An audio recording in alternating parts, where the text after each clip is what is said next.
And so when I say Chinese, I want you to scream out the nation that's associated with this. For example, if I say Chinese, you're going to say what? China. All right, let's say it with authority. When I say Chinese, you say what? China. All right, that's just a test right there. So here we go.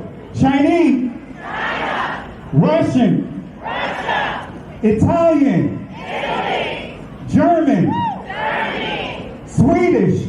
Sweden. Korean. Korea. Egyptian. Egypt. Nigerian. Nigeria. Black. Nothing. Tell him, Pastor. Tell him, Pastor. Black, nothing. I hope you were able to successfully identify the issue. The lion won't sleep tonight. 'Cause we woke now, and we woke now. I said the lion won't sleep tonight. 'Cause we woke now, and we woke now. They want us to sell our souls to barter profit. Like God's property, it's hard to market. So we steady to aim, keep your eyes on target. Cause when you got to drive, yeah, they'd rather you park it. But I don't valet, you ain't getting these keys. I'm keeping closed hands, I'm on bended knee. I'm just a reflection, dealing with 8 sections. Art mixed with life, you can feel the convection. Your lion won't sleep tonight. 'Cause we woke now, and we woke now. I said the lion won't sleep tonight. 'Cause we woke now, and we woke now. I said The same people that have stripped us of our identity and labeled us as a color have told us what it means to be black. Here's a chart that summarizes vowel class and length. And you can see across the top the 3 classes, ah, e, and u. And then down the side the 4 lengths, long, medium, short, and very short. So let's just go over this chart. We'll start with the ah class vowels. The long vowel is cholam vav, and you'll recall that this says O as in snow. Now you might wonder why an O vowel is in the ah class, and this is because of historical considerations. Originally there was no O sound in Hebrew. The same people that have stripped us of our identity and labeled us as a color have told us what it means to be black. Genesis chapter 11 verse 10 explains the genealogy of Shem. Shem was a black man in Africa. If you repeat this fact, they can't laugh at you. If you repeat this fact, they can't laugh at you. If you repeat this fact, they can't laugh at you. Want to say peace and blessings, family. I know that this is a unscheduled live, another one of my unscheduled lives. I know I've been going, it's probably my 4th or 5th night in a row, but I just wanted to close out this series with what I've been teaching on and dealing with our heritage, dealing with Easter, dealing with the deception. And last night, and I encourage you guys, go back over part 1. This is going to piggyback off of part 1, Stolen Hope and Messiah. They stole our heritage. And so tonight, I want to just go right into it. That's why I didn't do a lengthy intro like I normally do. But I wanted to get into showing you some things that many of our brothers and sisters are scared, afraid to teach, especially when it comes to the language. Many of them know some of the information I'm going to share with you that are teaching Hebrew and actually teaching Israeli language, but choose not to teach the truth. And I'm going to give you sources because I know some of you guys are asking, what's the name of the Most High? Is it Yahweh? Is it Yahuwah? Is it Yahweh? And I'm going to answer some of that tonight. I'm not going to do the full lesson, the Hebrew lesson that I give when I do an introduction to Hebrew in the class I teach. And for those that want to learn Hebrew and also that full presentation, I'm going to do it on the Patreon account. I'm going to do that this weekend. So I'll put the schedule inside there, and I encourage you guys to subscribe to the Patreon account. I'm not one of those that have all kinds of tiers, and no, it's if you want to just put the bare minimum that Patreon requires, is that's $1. Feel free to do so. I'm not in it for the money. The Most High allowed me to be blessed financially to earn a decent income to where whereas though I don't have to feel pressure to, nickel and dime to people. And for me, there's a lot of nickel and diming when it comes to people that are teaching the biblical, supposed to be teaching this truth, teaching the Bible. And it's not just in this awakening, it's with anyone that is teaching the Bible. And you guys know what I mean. You guys have been there. You guys have been in church, whereas though every time you turn around, they have something that's going to pull money out of your pocket, whether it's a anniversary, whether it's just a program, having other assemblies to join them just for the sole purpose of raising money, to try to get additional money to cover whatever they feel they need to cover. So they have all kinds of programs that's supposed to be for the people, but realistically, it's not. It's all about an agenda that's connected with that, associated with that. So I'm not in it for the money. I'm in it for the reward, the ultimate reward from the Most High. When He look at me, I want Him to say in the day of judgment, "Well done, my faithful servant." That I've been faithful of a little, and He's going to bless me with more. And that's all of our desire should be, just doing the thing of the will of the Father. And so I'm not in it for the money. And if you guys notice, I don't do a lot of, actually, I don't do any of that solicitation and anything. And in our services, those that have really came and partook in some of our services, they'll tell you we don't even we don't have a prayer. I mean, not prayer line, but an offering line. We don't do any of those things. We don't. We teach the proper application of offering and sowing and tithes and offering and all those things, but we don't beat the people in the head with that, because I'm a firm believer that it's not my responsibility to micromanage your obligations to the Most High. Whatever you are obligated to give to the Most High, that's between you and the Most High. That has nothing to do with me, because you have some places that will literally require that their ministers, their staffs, to show them their pay stubs. Some places even require that from their members, and they calculate how much tithe they should be giving for that entire year. And if you don't give, you will get a letter to inquire about why you're not giving tithes, and then eventually they will let you go from that ministry if you don't. I'm going to say for their give monies to them. So I'm not caught up in all of that stuff, family. If you choose to want to bless this ministry, bless the works that I am doing here, feel free to do so, but don't feel like you're pressured to doing it. All right. I want to say peace and blessings. Give a couple of shout outs here, since I know it's not going to be as many people on here tonight because it's the first day of the week for many of us in terms of work. But I'm off. So I'm up late. So I decided to do this. So I want to say peace and blessings to Apostle Curtis. Really appreciate fellowshipping with you over the Shabbat, the celebration of feast days. And for those that are honoring the feast days, remember you're still in the week of celebration. So you're still in that period of not eating anything that has leaven within it. So, but anyway, not getting into all of that. So I want to say peace and blessings to you, Apostle.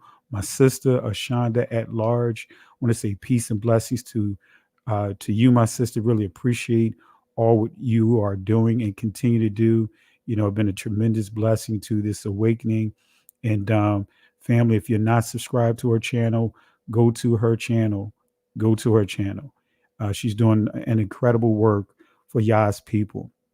So just to cover a couple of more people here, Sister Yvette, I want to say peace and blessings to you. Really appreciate you and all that you are doing and continue to do for the kingdom of the Most High. Sister Angela, peace and blessings to you. Amiya, Aniyeki, I want to say peace and blessings to you as well. Faye, I want to say peace and blessings to you. Diamond, love, in other words, Sister Diamond, want to say peace and blessings to you. Let's see here. I think this is what is it? Professor 8 of Yah. I hope I'm pronouncing that correctly, but forgive me if I'm not pronouncing that. Professor or proof it. Forgive me if I'm mispronouncing it. But peace and blessings to you. Don't mean to butcher your name. Like the old school would say, charge it to my head and not to my heart. Appreciate you, my brother. Danielle as well. Shalom to you. Get a couple more in and we'll get right into it. Ari Lynn, want to say peace and blessings to you. And Sharon D, peace and blessings to you. Lizelle Lee, peace and blessings to you. All right. And we're just going to get right into it, family. And I really appreciate you guys for tuning in tonight. And Faye, thank you for being a first-time subscriber and that you're here to learn the truth. And I encourage you, if this is your first time on this channel, go to the playlist that says Foundation, the foundational playlist. Go there is some teachings that I've covered that really deals with the basics. You know, I deal with the resurrection. I deal with the virgin birth. You know, a lot of non-Messianics as well as so-called Messianic Israelites are teaching and teaching against the virgin birth. And I give proper clarity there. So it's a lot of foundational videos. There's about 20 of them there. I encourage you to go to that playlist and just really start getting full with the information that's there. Some great teachings there. And I'm not saying it because I taught them, but it is some great information there. So family, let's show some love for Faye, first time subscriber and here to learn the truth. So let's show some love for Faye. Really appreciate you. All right. So family, let's go and get into it. I know it's late, so I don't want to keep you longer than what's necessary for this lesson. And so what we're going to do, we're going to kind of overlap, double back a little bit on what we left off at in the last lesson, the one that I did last night. And we're just going to piggyback off of that, right? This is dealing with that name, God, that word God, which from a Proto-Indo-European language is actually Got, which refers to the Norse deities. And so this word God, you know, the question is, are there any Semitic or Shemitic or references to the word God, right? We know that we have God from one of the tribes, but are there any other languages, other Shemitic languages that use this word or the sound of this word? And what is it in reference to? So we're going to answer that question. And so when we look at God from the Ernest Klein, a comprehensive etymological dictionary of the Hebrew language, this is the definition of God, right? And it says this, right? Entry number 1, it means good fortune, luck. Then it says number 2, name of the god fortune, right? God. Then it goes on to say, when it says often occurring in Phoenician, I think this is Aramaic, I believe, Aramaic, but it says inscriptions and as an element in many Phoenician, Aramaic private names. All right. So this is not from a perspective of our Most High. This is not our Elohim, right? This is a similar word, God, G-A-D. Someone say Gad, but it's not that sound did not exist. That vowel sound did not exist in the ancient languages. So in the Phoenician, in Aramaic, God is, as you see, good luck. It says good fortune, luck, but also the name of a god, the god fortune. And we'll see this god fortune in many, in the, a couple other belief systems, like when you deal with Hinduism and so forth. And we'll touch on that real quick. So when we go to the Hebrew and Chaldean lexicon of the Old Testament scriptures, this is a great source to get. These two sources that I pulled up here, for those that are learning Hebrew, these are some great sources here. But notice what it says here. Here's the word God, right? It says fortune with art, especially the divinity of fortune. Notice what it says, the divinity of fortune, worshipped by the Babylonians and by the Israelites that was exiled among them. So this is a Babylonian deity, as it's highlighting here. Elsewhere called Baal, an example, the planet Jupiter, regarded in all the East as the giver of good fortune. So this has nothing to do with, from our Dabar HaKodesh, our holy word. This has nothing to do with being used interchangeably with our Most High, with Yahweh Allahayim. All right, so I want to make that clear, right? And as you see here again, it says planet Venus called in the East, right? The lesser good fortune. It says see under this word, and it says, but it goes on and says, yeah, that's all I want to highlight here. I'm not going to go beyond that. So who is the divinity of fortune? And you guys remember this from last night, just doing an overlap, just kind of a refresher. This is the god or goddess fortune. That's why you see this wheel, like the wheel of fortune, right? Also, you see the roulette, the roulette table, right? You see the lottery. They have this wheel because of it deals with good luck. So this has nothing to do with Yah. I want to make that clear. Has nothing to do with Yah. Everything to do with paganism. So fortune, the god or Roman triple goddess of fate, had many fortune titles. And this just gives some of the titles here. When we see here, good and bad fate, right? Good and bad fate. Goes on to say, Fortuna Augusti was the foundation of the emperor's right to rule. Romans swore by the emperor's personal fortuna, who governed his soul. Okay, but then it goes on to say, where I just want to get to something here. Let me see here. This is just more information on this mythology, mysticism of this goddess, right? It goes on to say the great mother turning the celestial wheel of the stars, and also the karmic wheel of fate, like we were just spoke of, dealing with the wheel of fortune. All right.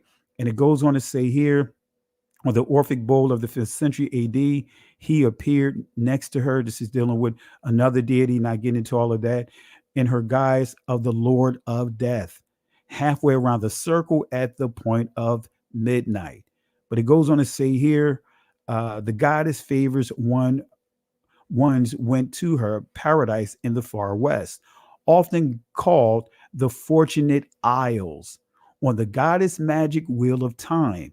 This is where you get into, as we dealt with the word or the pronunciation of God from a Shemitic perspective, but also from a Proto-Indo-European perspective, right? So when we deal with the Greeks, when we deal with the Norse, when we deal with these different belief systems, this is nothing to do with our Most High whatsoever. You will not see the usage of this inside our ancient texts.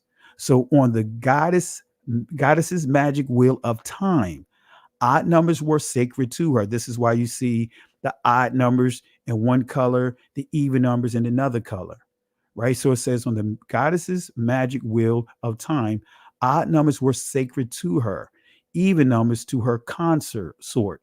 Roman religious festivals were scheduled for the odd number female days because they were supposed to be more propitious than male days. All right. So again, this is dealing with that wheel of fortune, luck, as we just dealt with God from a Shemitic perspective. Fortuna became patroness of gamblers when her fate wheel was secularized as the carnival wheel of fortune, and she was renamed Lady Luck. Okay. All right. So just wanted to highlight that a little bit, give you some clarity on that.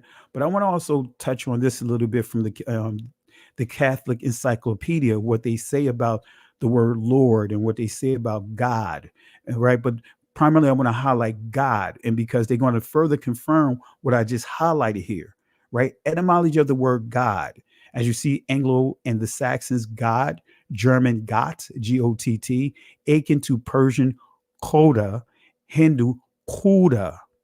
God can variously be defined as, and this is where we get into generalization, right? Ambiguity, right? This is where they start inserting and interpolating different languages, even our understanding of our Most High, our Supreme Being within the Holy Text, within our heritage, Yahweh, the Father, right? Yahweh Elohim. Some of you guys would say Elohim, but I'm going to give some clarity on that as we progress in this lesson. So it says the proper name of the one supreme and infinite personal being, the creator, ruler of the universe, right? Uni, the Capitoline triad, verse, the doctrine of uni, to whom man owes obedience and worship. The common or generic, notice what it says, common or generic name of the several supposed beings, common or generic. Generic is, and common is in universal. All are interchangeable with the word Catholic. That's what Catholic means. It means universal. It means generic. It means common. To whom in the polytheistic religions, divine attributes are ascribed and divine worship rendered. It goes on to say the name sometimes applied to an idol. Let me say it again. The name sometimes applied to an idol as the image or dwelling place of a god, right? The root meaning of the name, and it gives us references from Gothic, Sanskrit. In other words, to invoke or to sacrifice. And the Most High said, we are not to summon, we are not to call on any other deities. So when you use that word God, that is not in the Hebrew lexicon. You will not find that word in the ancient literature, the ancient Hebrew. As I just pointed out, that points to ultimately a goddess of fortune. All right. So he tells us not to invoke. That's dealing with charms, right? In other words, canary, the spirit of the canary, sings songs of that points to other deities. And it says here, from the different Indo-Germanic roots, which is the branch of the Proto-Indo-European language, which in a nutshell, the language of Japheth, right? It says to shine, give light, to implore. Okay. So all of which are generic names. Notice what it says, all of which are generic names. The Most High is not generic. That's why I say God is a generic name. God, especially when we're dealing with the English language, that is part of the branch of the German language, which ultimately is the language of the English, of the descendants of Japheth, the Europeans, as well as many of like the Turkish people and all of that. That still falls up under the Proto-Indo-European language and other names of pagan deities. All right. So it says, and etc. Although scholars are not agreed on the point, the root meaning most probably is strong or mighty one. So this is now when you get into what is called assumptions. Okay, so this is what I mean by the Proto-Indo-European language. See, when I did the research of our identity, see, most of our brothers and sisters, they would go to a geographical perspective. There's more to understanding or literally researching that we the people of the book. Start with the languages. Language would tell you so much. That's why the three pillars of what constitutes a nation, right, that defines a nation is land, family, and tongues. You can confirm this with Genesis chapter 10. All right, I see a question here as I progress here, Pastor. let's see here. Should I take the name Jesus out of my vocabulary, or is it okay? I've always been conflicted with this. Well, I'm going to say this, right? Right now, you really, I would say you're learning right now. And I'm not going to tell you that you're wrong if you use Jesus. I know that Jesus is a transliteration of transliteration of transliterations, right? And I did a lesson on that, and I'll post it in the chat, or any of the moderators, if you can go into my video timeline, and if you could get the one that I did with Zeus versus Jesus, and post that inside the chat, so that way Faye could go and watch it, because then I really give you proper clarity, because there's a lot of, unfortunately, misleading information out there by saying, when you say Jesus, it's referring to a pig. That is an absolute lie, right? And I actually show how that name is a transliteration of a transliteration. No, we know during that time they did not use the name Jesus, right? We know the letter J didn't exist at that time. We know even the sound Ja didn't exist in that time, because when you say Ja, that's still part of a Sephardic. When you start dealing with Ladino and all of that, that's still a sound that existed before the letter J came into play. But in Hebrew, no, you won't find that name. You won't find that name in the Greek. You'll see Iesus, right? But Iesus is a transliteration of Yeshua or Yahshua, right? And then when you go to the ancient Hebrew, you'll see Yahweh Shai. So if someone can get that and post it inside the chat, that'd be great for her. So I want to say this, as you progress, of course, I would recommend using the ancient name of the Messiah, the ancient name of the Most High in your prayers. I'm not saying you have to learn Hebrew and be a Hebrew scholar. No, if someone do something for me, blesses me, I want to know their name so I can bless them. And I take that same approach with the Most High. He did so much for me. And I know that Jesus is by the time we get to this language, it's English versus the ancient Hebrew. I want to go to what the ancient Hebrew says. So that way I can, for me, knowing that I am giving proper honor to him by calling him by his name, right? Same thing with Yah. If ultimately you could just say Yah. That's the short form of the Father's name. We'll touch on that a little bit tonight. All right. So I hope that helps you. And so again, family, this is what you see here. When I say Proto-Indo-European, right? This is the tree of languages for, we could say, the language of Japheth. And you could really start looking at just the languages, start seeing what the origins of people, right? Especially when we deal with the language of Japheth, right? We see these four major trunks. Anatolian, we see Celto, Italo, Takarian, right? We see Balto, Slavo, Germanic, we see Ariano, Greco, Armenic, right? So, and when we see this one here, you see how it branches to the Greek, you see Doric, you see Ionic, you see some of the other languages here. But notice how this branches off and it goes into Armenio-Aryan. We see this branches off to this trunk right here, but then it goes into Indo-Iranian, right? Then we see Sanskrit, O-Iranian. So we see Hindi, right? So now we start to understand that the Hindus, or the Indians rather, they are actually part of that Proto-Indo-European. They are the descendants of Japheth, right? But when I was dealing with the Germanic language, Proto-Germanic language, you see how it breaks off into two: Northern Germanic, Western Germanic. If you stay on Northern Germanic, you'll see Scandinavia. You see a little side here, Gothic, right, which is still part of the Germanic language, right? A trunk of languages. You see Danish, Swedish, Icelandic, Norwegian, right? So that's still part of what? Scandinavian language, ultimately Northern Germanic. But when we look at the Western Germanic, notice what you see here: English, Frisian, High German, Low German, Dutch, Flemish. So you see English is part of the Western Germanic languages.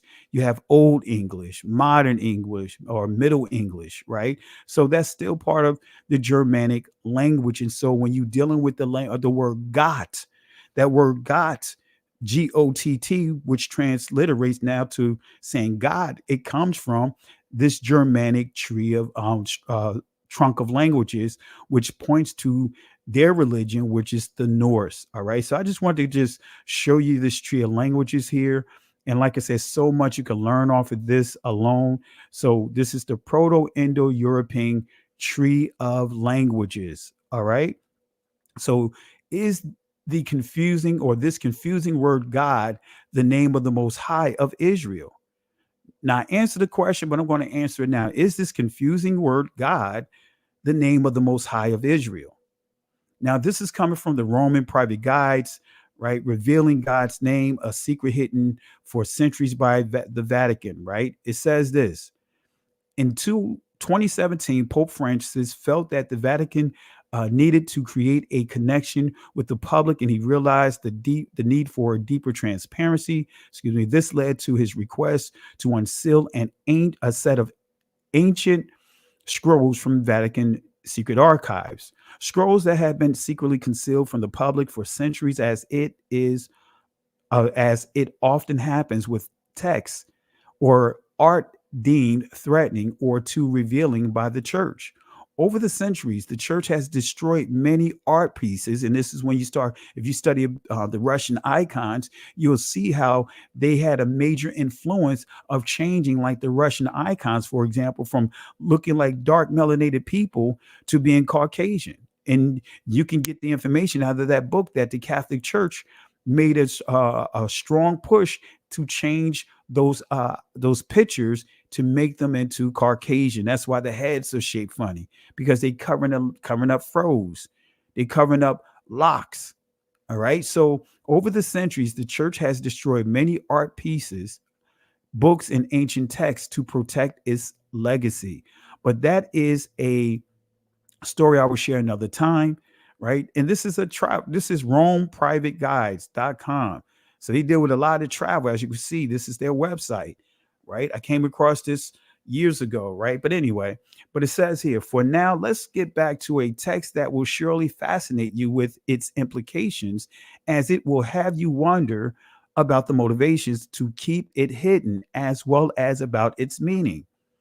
The discovery of the scrolls in question dates back to 70 AD, when the Romans sieged the Temple of Jerusalem, previously hidden from the knowledge of the church for centuries. These hidden scrolls were obtained in 463 AD and subsequently banned by Pope Hilarius for a very important reason. He aimed to keep the true name of God hidden from the people and had it stricken from all official literature. The scrolls contained the true name of God as communicated to Moses in a censored part of Exodus 3:14. Ever since, the true name of God has been passed down from pope to pope as privileged secret knowledge and kept hidden from laymen until Pope Francis decided to put an end to the double life the Vatican was leading by revealing the secret in 2017. In Exodus 3:14, appearing before Moses as a burning bush, God reveals his name, referring to himself in Hebrew tongues as Yahweh. And I'm going to give you clarity with that ancient Hebrew is not Yahweh, right? Just even the word structure, because number one, ancient Hebrew is consonant, vowel, consonant, vowel, consonant. Yahweh is not spelled that way. We have consonant, right? Vowel, right? Consonant, Yah, right? We had Yah, right? Consonant, right? Vowel, consonant, consonant, vowel, right? So anyway, but this just breaks the structure of the consonant vowel structure, because we should see right now we see consonant, vowel, consonant, consonant, vowel, consonant. We should see a vowel here. That'll be consonant, vowel, consonant, vowel, consonant. All right. But anyway, but we'll touch on, we're not going to go too deep in that portion of it as we progress here, but that's how it should read as far as the word structure.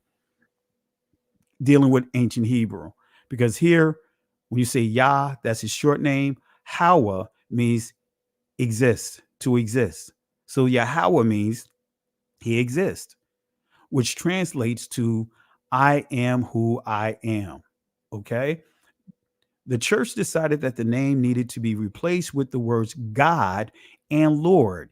And so Yahweh was stricken from all the passages, and the scrolls were kept in the apostolic archives of the Vatican and hidden from public knowledge, as the name of the God was to be known by the Pope only. But as you see here, God and Lord, right? In your Bibles, that's what you see, God and Lord. You don't see the Most High name. You rarely see the Most High name inside the scriptures. You'll see it in Exodus. You'll see it once in Exodus, but you really don't see. But it'll say Jehovah, right? And you'll also see it in the 68 book of Psalms, where you'll see Yah, the short forms. Yours to say Jah. Okay, so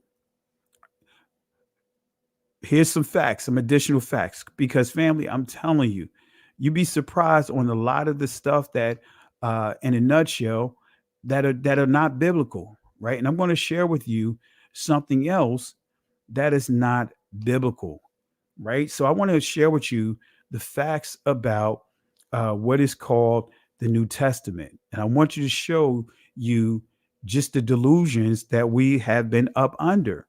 You know, the word New Testament, that's not biblical. That's not what the ancient Israelites even stress. But I'm going to show you when and who and the agenda behind it. All right. So let's go ahead and get into it. Here we go. Here we go. So this is coming from New World Encyclopedia. And I'm going to drop this link inside the comment section, because I know you guys want to know, hey, Pastor, can we get the links that you shared?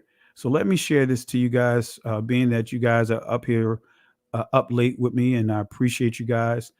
Let's see here. Let me move some of this stuff up so I can grab this link here. And I'm going to drop it in the comment section. You know, I appreciate you guys for being here late night with me. And I encourage you guys to go back over yesterday's lesson, go back over this lesson, and just take your time and go in. All right. So here we go. Take your time and go back over it. All right. So let's go ahead and deal with this, the New Testament. Okay.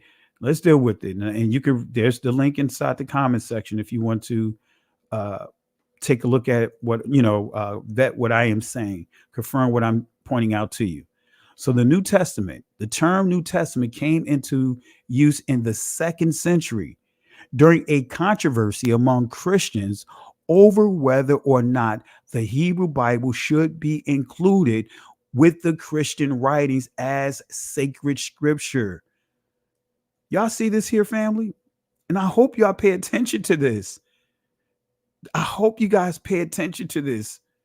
Man, they were really busy. Those Catholics, man, they were busy. Those non-blood descendants of Israel, they was really busy to establish their own religion, hijack an heritage that was never theirs, hijack a culture, hijack a heritage of another people, and place it into their hands. And they began to modify it and created this system called Christianity or Catholicism or whatever you want to call it.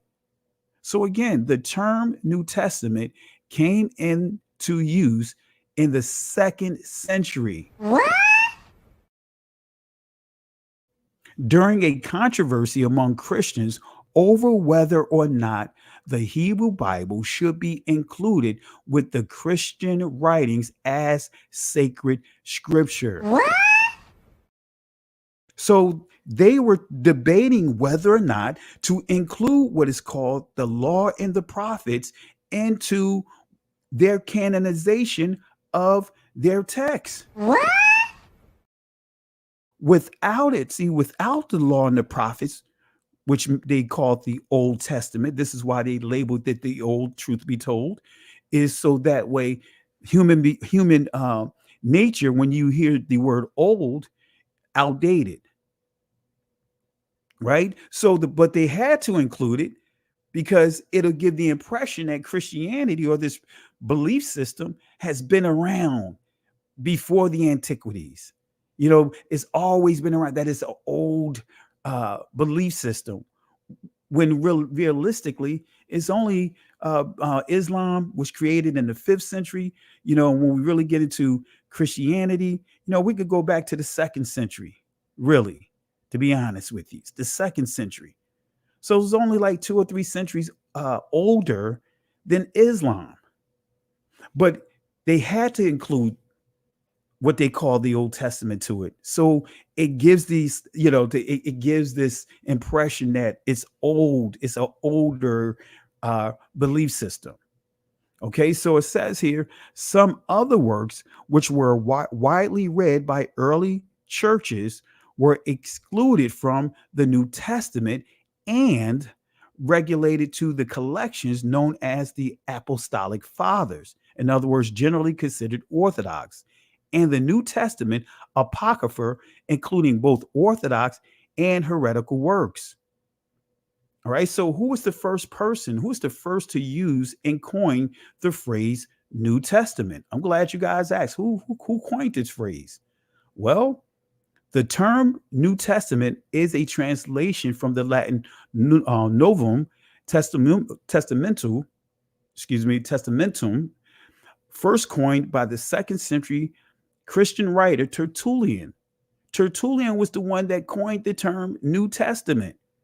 He also was the one that coined and used the term Trinity or Trinitius. He was the one, and he was grew up in paganism. So first coined the 2nd century Christian writer Tertullian. It is related to the concept expressed by the prophet Jeremiah, chapter 31, verse 33, that translates the English as New Covenant. And we're going to deal with that shortly. The time is coming, declares the Lord, we know it says yahuwah, when I will make a new covenant with the house of Israel and with the house of Judah. This is all about Israel. This has nothing to do with the church. Let me say that again. This has nothing to do with the church. What? All about Israel. What? And I'm going to show you that, give you proper clarity on that word new.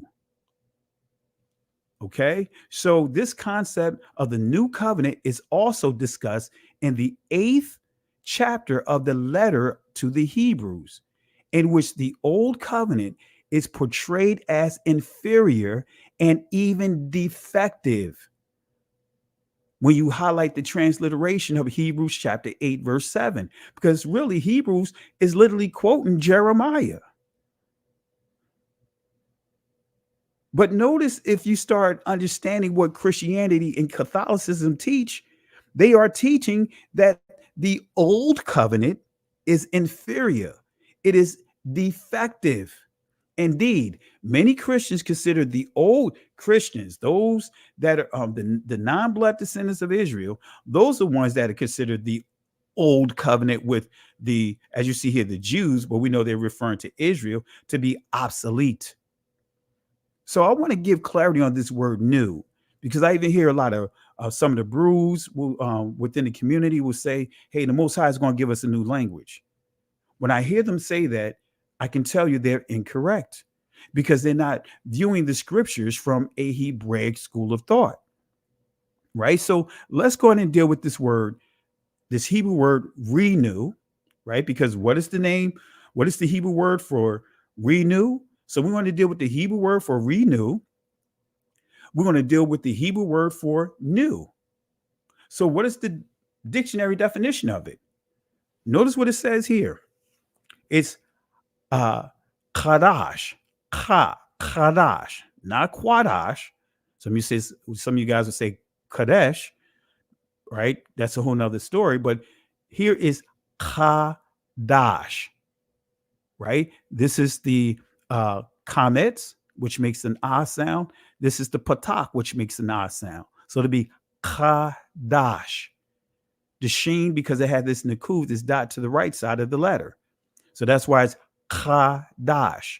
But notice what it means: to be new, to rebuild, to repair, right? To rebuild, to renew, repair, right? To be new, right? To be new. You can, or make a new, renew, repair. So now I got to go a little deeper with this to show you that when you see so-called new covenant, actually it's the renewed covenant, because you will see this word there. We know that the Most High, if he tore up the covenant, then that means that he broke his promise to Abraham. No, he didn't break the covenant. He renewed the covenant with the generations that went into Israel and took the and embraced the promised land. But now he's repairing, restoring, renewing his relationship with the people, because in Jeremiah, many of them got taken and began to indulge in the Babylonian culture. And many of our people today, in this diaspora, are indulging in religious and belief systems that the Most High is saying, hey, I gotta pull away from you. So it's all about him restoring, not starting anew. He's restoring. But let me give you clarity here. So let's start with this word restoration from an etymological perspective. It says here, a means of healing or restoring, renewing of something lost. But it says, see, restore. So let's go to restore, right? Restoration means something renewing, or it means renewing or of something. Let me say that again. Restoration means renewing of something. But let's go to restore, because it told us to go to restore, and you're going to see something here. It says to build up again, repair, right? Rebuild, renew, make or be firm. Now let's go back to the Hebrew definition of this word, and you're going to see it reads almost the same. To be new, to rebuild, renew, repair. In other words, the Most High is doing what? Restoring the relationship, restoring the covenant to the offsprings of Abraham, because again, we went into sin. We broke the covenant. So he's renewing. So let's go back over to restore, and this is interchangeable with resurrection. So again, as we see here, to build up again, repair, rebuild, renew, and we see make or be firm. So restore means to build up again, chadash, repair, rebuild, renew.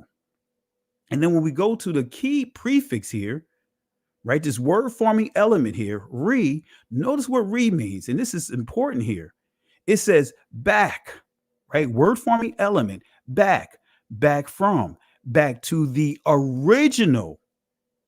Also again, anew, once more. See, to make anew. So it's taking you back. It's like restoring a chair, restoring a car. You're making it anew. Not brand new, you're making it anew. You restored it back to its original. But the key to the right? In order to you have to undo. In order to get back to the original place, you have to undo what took us away from that original place. As you see here, again, back, anew, against. So it's not the new covenant from a Hebraic school of thought, it's renewed covenant. And there's plenty of theologians in the church that use the term renewed covenant. All right. So I want to give clarity there. So it means getting back to the original place. You have to undo, family. You can't ask the Most High to restore you if you're not willing to give up. If you're not really willing to give up the things that got you out of the will of the Father. Let me say that again.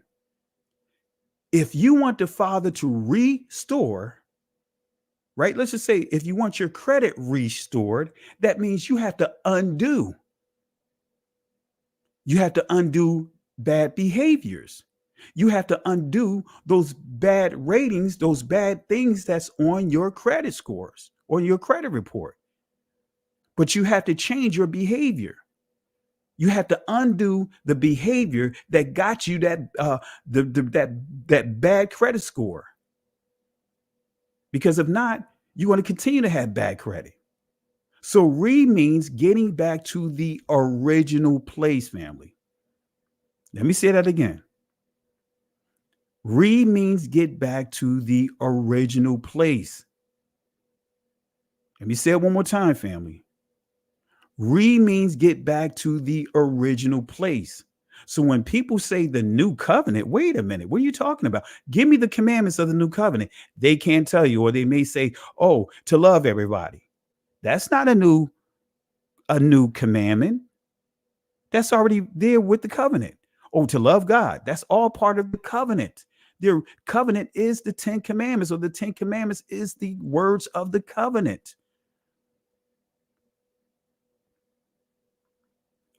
All right, so let's go ahead and continue with this, family. I just want to make sure we undo some stuff here. So who was the first to use and coin this phrase? As I highlighted, Tertullian. I didn't go into the details here. I just want to let you know you can look it up. But let's go to Romans chapter 1, verse 22 and 23. Professing themselves to be wise, they became fools. Aren't we seeing that right now? I'm still waiting for someone to come up with 3 days and 3 nights. How did they get 3 days and 3 nights out of a day and a half? I'm still waiting for that. There's all kinds of things that people are trying to do, like start the 3 days and 3 nights at the time that the Messiah was taken. No, that prophecy says that he was going to be in the grave 3 days and 3 nights, like Jonah was in the belly of the great fish. I'm gonna say whale or whatever. No, he was clear. He was going to be in that sepulcher for 3 days and 3 nights. Can't get around it. You're not going to get it right now. You are not going to get 3 days from a day and a half. But if you figure it out, hey guys, if you figure it out, hey, I will give from my own pocket. I'll put $1,000 in your hand right now. I'll put it in your Cash App. I'll put it whatever. If you can figure out the formula of how to take 3 days and 3 nights and fit it into a day and a half, right? Day and a half of the Messiah being in the grave. I'll drop that in your ministry. All right. And that's not gambling or anything. I'm going Elijah here, or Elisha rather. No, Elijah. When he called out Jezebel, or King Ahab and Jezebel and their priests about the water, the rain. All right. But anyway, professing themselves to be wise, they became fools and changed the glory of the uncorruptible yahuwah into an image made like to corruptible man, and to birds and four-footed beasts and creeping things. Right? So I want you to understand, Apostle Paul is really highlighting what happened in Genesis chapter 6. Come on, family. We got so many that are professing to be wise, to so smart that they're now starting to sound like they're ignorant, like they're uneducated, and change the glory of the uncorruptible Yahweh into an image made like to corruptible man, and to birds, and to four-footed beasts, and creeping things. So let's see what the word glory means. This is the ancient Hebrew pronunciation, kabod. Let's see what glory means. It says this here. It says, in a good sense, numerous, rich, honorable. And we see glory, glorified. All right. So glory, kabod, also simply means honor. It means reputation. It's interchangeable with the word sham. Because when we see sham, and I'm going to go to it here, right? The English word name, right? It's a transliteration of the ancient Hebrew word sham, right? So let's go to sham. Let's see what it says here. It says, mark or memorial of individuality. In other words, a literal name. But also, it's the bearer of the name. Honor, authority, character, fame, and famous, renown, report. And when we look at the bottom of here of the in-depth definition, you see reputation, fame, glory. So it's a synonym, right? Name is a synonym of sham is a synonym of kabod, glory. So name sham means honor, authority, character, glory, reputation. So let's go back to Romans chapter 1. And let's go back here what it says. It says again, professing themselves to be wise, they became fools, changed the glory of the uncorruptible Yahweh into images made like to corruptible man. Now this getting into the Egyptian culture and some of the Babylonian cultures. But the Egyptian cultures up until, what's his name? Ptolemy, they were primarily using human bodies with animal faces. Wherefore Elohim also gave them up to uncleanness through the lust of their own flesh, to dishonor their own bodies between themselves. Right? Gave them up. Say, hey, you want to do what you want to do? The Most High said, I'm gonna give you 100% you uncut. That's what he did with them. So these people changed the glory, kabod, of the uncorruptible Elohim. When we go to Genesis chapter 4, verse 26, let's start with them corrupting his name, his literal name. Let me show you proof. Let's go to Genesis chapter 4, verse 26.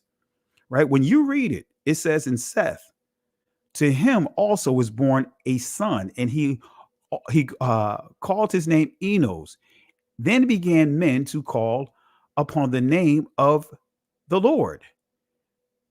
Right? Studying ancient Hebrew, studying this text, it's like, wait a minute. I see this differently in ancient Hebrew. Even though we know that the men, the word yahuwah, they were already calling on this name well before Abraham, Isaac, and Jacob. Because we look in here, we see Seth. It says, into Seth, to him also was born a son, and he called his name Enos. So during this time, then began men to call upon the name of the Lord. But actually in ancient Hebrew, you'll see Yahweh, that's his name, not Lord. That's a Proto-Germanic word, a political position, like Lord of the House or Lord of Flatbush. So then began. But when I went into the ancient Hebrew, reading this from ancient Hebrew, I saw kal there. You also can get the word kalal.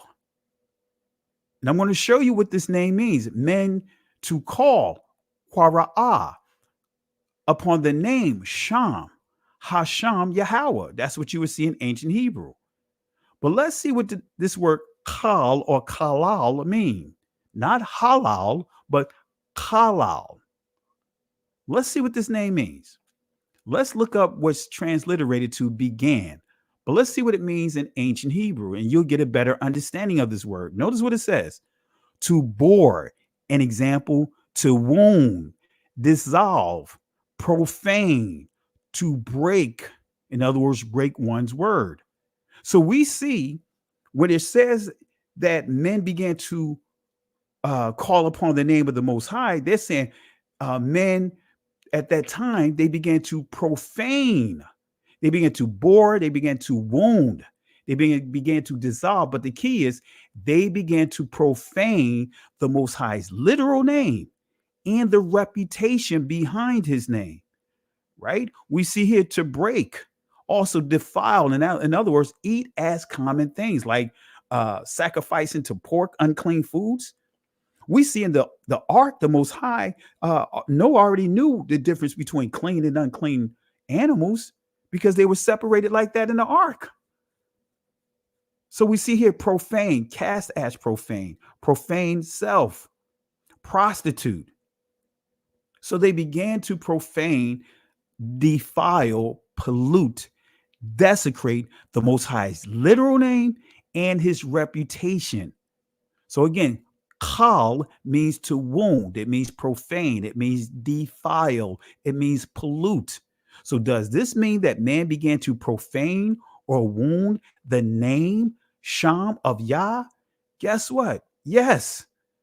Right? When we go to Genesis 3:15, notice what this says here. And I want you to understand what a wound is. It says, and I will put enmity, ayabah, right? This is active hostility between thee and the woman, and between thy seed, Zara, and her seed, Zara.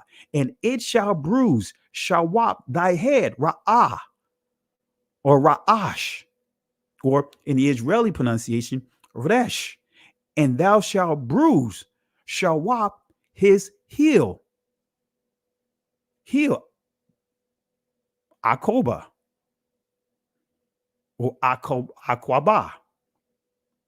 This is where you get the name Yakoba or Yakwaba, right? Heel grabber, right? Anyway, so we see here, bruise, right? So let's go and see what the definition of bruise here means. It says wound, injure. See, family, wound, you can bruise someone. You can, and I'm sure you guys felt it before. You had a pain, you had a bruise. You didn't see a mark, but you knew there was a pain in a certain area. That's a bruise. See, what began to happen and what we see today and what I'm proving to you, when you see Lord and you see God, that is bruises.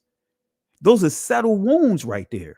Having us still call upon other deities, whether it's directly or indirectly, because I just proved God in the Proto-Indo-European language refers to Norse deities. But if we go to other Shemitic languages, it's referring to the goddess of fortune.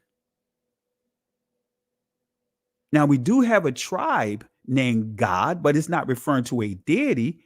It just means his name means fortune. But in other Shemitic languages like the Phoenicians, you will see that that name is pointing to a goddess of fortune. So that has nothing to do with our Most High. That has nothing to do with Yahweh Elohim. All right. So bruise, shawap, means to break. It means to crush. It means to wound. So now let's deal with some corruptions of the short form of Yah, because we know Yah, as we see here, it says the short form. It says meaning the same, Jah, the Lord, most vehement. Right. But notice what we see here. We see it says here it's in the scriptures 48 times. And Jah is there one time. But guess what? It's not transliterated 48 times. It's only transliterated one time to the name Jah. But I'm going to show you, give you some scripture references, make a note, family. You're going to see that this short form is in more areas than what you can imagine. The short form of the Father's name, Yah, is common. The 68th book of Psalms, verse 4, this is what we already touched on. It says here, but let righteousness be glad. But notice, actually, I'm going to go to verse 4. Sing, Shayar, unto Elohim. Sing praises to his name. Exalt him that rideth upon the heavens. By his name, the translation says Jah, but we see Yah. How come we don't talk about this inside the church? How come they don't use Yah? Even if they say Yah instead of God, use Yah. But the problem is, if it's only in this one passage, the chances or the likeliness of someone coming across this is going to be slim to none. Because in the church, they focus on, as I just proved, that term New Testament. They didn't even want to include the law and the prophets, or what they deemed to be Old Testament, with the New Testament for the Christians. So they would not see this name here. All they would know is the transliterated name. All they would know is Iesus in the early centuries from the Greek. Isus, when we start getting into the Latin, Isus or Jesus. And then by the time you get to the English, Jesus. But you won't know Yah's name. You won't know the Messiah's true name. But you see Yah here. Let's give another passage. Exodus 15:2. Notice what it says here. The Lord Yah. In other words, Yah is my strength and my song, and he has become my salvation. Yahshua. And the transliteration of this is Yeshua, right? Because they'll make this into a vowel letter. Wait a minute. We see the Messiah's name all the way here. Anyway, so we see Yah's name, the short form. That's Exodus 15, verse 2. Verse 3 would tell you that not the Lord, in the ancient Hebrew, say Yahweh is his name. Hasham, Yahweh. All right, let's go to Isaiah chapter 2, verse 12, verse 2. Behold, Allah is my salvation. We still see that word again. Yahshua or Yahshua or Yeshua. The full name when you get into Joshua is Yahweh Shai. I will trust, right? Aman. I will trust and not be afraid for Yahweh, Yah.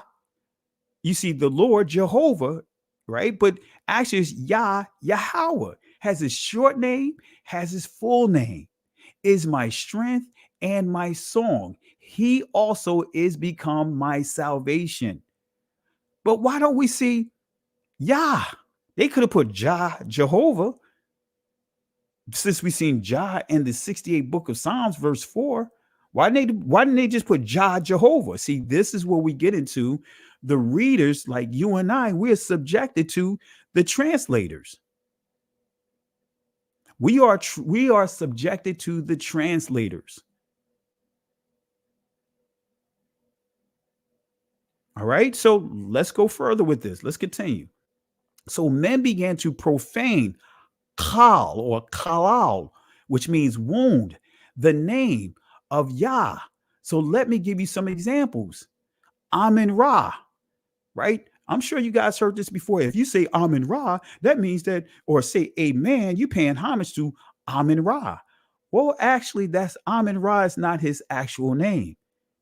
His name in the Egyptian culture is Yamanu. Amen Ra is Roman, right? Here's another source. Matter of fact, I'm going to hit my mic, but let me go ahead and put this link inside the chat. See, family, these are the things. If you understood what I'm teaching here, if you take these things and run with it, even dealing with the conscious community, because this is one of their talking points. This is what they use to seduce people, pull people out of the way to following their foolishness. But let me put this here. I want to make sure you guys have this as a source so you could go back and review it later. So let me show you here. All right. I want to say peace and blessings to my brother, Jay Highstyle. So I just put the link here. So what I'm sharing with you is right in front of you. It's in that link, which you can confirm. Notice what it says here. Egyptian Yamanu. Egyptian Yamanu. Right? When you say Amun, also spell Aman, and you notice where it says amen in the Greek. Amen in the Greek. So Aman is actually the proper pronunciation of the word amen. Amen is the Greek pronunciation, but Aman. But when we see here, Egyptian, Yamanu. But when you say Amun, also spell Aman, amen, that is Greek. But in Egyptian, the Egyptian culture, it's Yamanu. All right. The Egyptian moon god, Yah. Let's see how it's been corrupted, right? Moon god, Egyptian. Notice what this says here. And this is coming from this source, Encyclopedia of Gods, over 2,500 deities of the word. It says here, Yah may have been imported to Egypt, brought by Shemitic or immigrants. So it's telling us that the name Yah was brought into the Egyptian culture, but guess what they did to it? Notice what you see here, who is based off his profile on the Mesopotamian god Sin. So even seeing Mesopotamia, this name was being corrupted. He is mentioned largely from the 20th century BC onward and is depicted in human form, but can be represented by the falcon and ibis. So this is still proving that Yah, his name is being what? Profaned, not just by the Egyptians, the Mesopotamians, other groups, not just the Egyptians, but also Shemitic groups, which profaned his name. Okay, so look at this name, Yahu, Y-H-U, or Yahoo. Yeah, family. Let me show you what Yahoo means. Let me show you what Yahoo means. Right? From the etymology dictionary online, a brute in human form. So let me drop this link in the chat. Yeah, family, I'm giving you a lot of sources. I'm giving you source after source after source. I'm not one of those that do a lot of talking without giving you sources. I'm giving you a lot of sources to go off of, right? So Yahoo, it means a brute in human form. A made name probably meant to suggest disgust. And that's from the Century Dictionary. But it says a person lacking cultivation. Let me say that again. A person lacking cultivation. So they're saying that this name Yahoo means a person lacking cultivation. But we know Yah created all these things. He planted the garden for Adam. That's cultivation. And Adam had to what? Take on the responsibilities. Continue to cultivate and promote the atmosphere of growth. But Yahoo means to suggest disgust. Now doesn't that sound similar to yahuwah?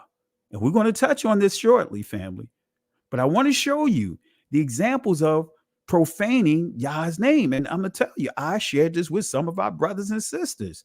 And they insisted that they are going to hold on to what they want to believe.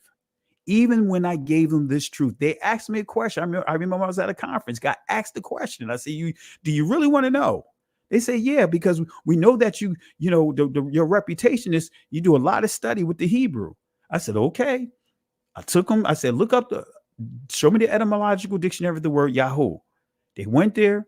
Then when I started explaining it to them, they said they still was going to hold on to what they feel comfortable with because it sounds more natural with the breath. Okay, all right, you entitled to do what you want to do. But I'm just showing you when you say Yahoo, a person lacking cultivation, a brute in human form. Let's go to Exodus chapter 10 and 10. Let's go here. Right? And he said it to them, let Yahuwah be so with you as I will let you go, and your little ones look to it, for evil is before you. This is Pharaoh, right? When Moses asked him to allow them to go and honor the feast, allow them to go up into the woods, into the desert to honor the Most High. Pharaoh said, look, I'm not letting them go. And if you see here, you'll see that the feast in a nutshell, you'll see the word Shabbat here. So the Israelites wanted to go into the woods to honor the Shabbat right here. And Moses said, will we go with our young and with our old, with our sons and with our daughters, with our flocks and with our herds? Will we go? We must hold a feast.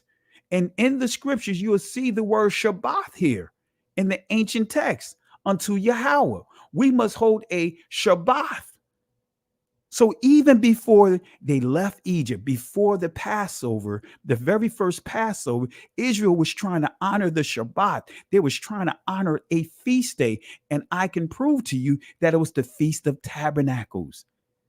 Abraham honored the Feast of Tabernacles.